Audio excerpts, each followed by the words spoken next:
Welcome back, my loyal subscribers. Today, we're testing the Canon EOS R. We're doing a vlog test. Vlog. That's a weird word, vlog. We're doing a vlog test.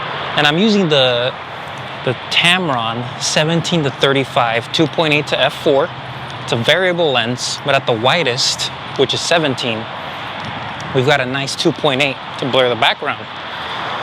So I have it in face tracking. It's getting any autofocus point in the whole area, but it's focusing on my face. It's really bright out here, but I see the square around my face. So I won't be able to know if I'm actually being focused on or not until I check it later on the computer. I'm not using any stabilization. I haven't heard good things about it. Doesn't mean I won't try it, but for now, I'm not using it. So this is it. This is it. This is supposed to be the dream vlog. I'm starting to feel the weight a little bit on my left hand, but it's not really that heavy. It's mostly because I haven't done this in a while. I'm usually sitting down. I'm not carrying the camera with one hand. And I'll put a picture of my setup right now. It's basically the camera, the lens, and I'm using a wireless lav mic, the Rode Link. And I'm using a Gorilla Pod to hold it, Casey Neistat style.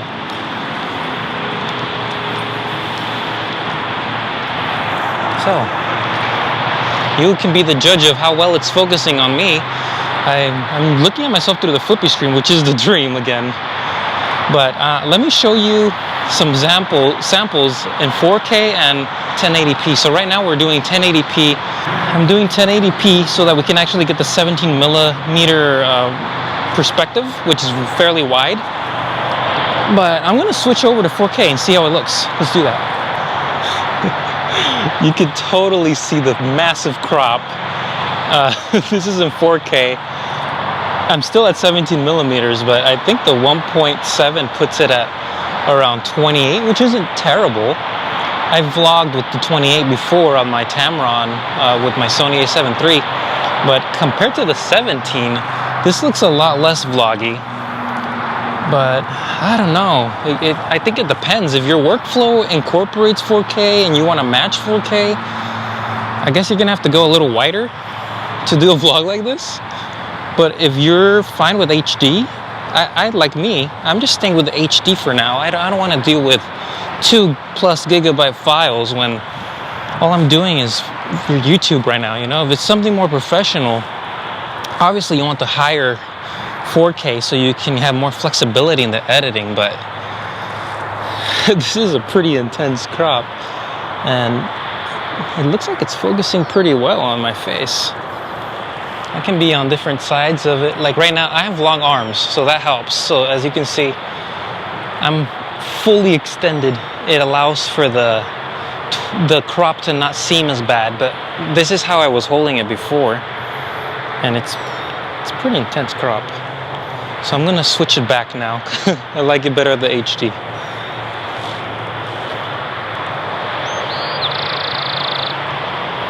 And we're back. This is regular 1080p. It's more than enough for me, I think. The flip screen definitely helps. Like with my sunglasses, because it's so bright, I can barely see the screen, but I can see that I'm in frame, which is the most important thing. If I didn't have a screen, I'd be just guessing. But let me know your thoughts below. I know there's been a couple of vlog tests from other people, but using it yourself is a little different.